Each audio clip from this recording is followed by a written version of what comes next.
guys, today we're going to be unboxing a part that every car needs. Let's find out. A Broadway mirror. Now you're probably wondering, why does every car need a mirror? Well, every stock car from the factory comes with a tiny ass mirror. If you install aftermarket one, it will extend probably an inch or two this way, inch or two this way, and that way you can also see your blind spots. Check that out. Look at that. And you literally just clip it on.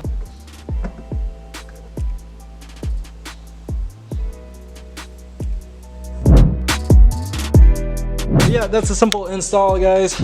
Hope you guys enjoyed.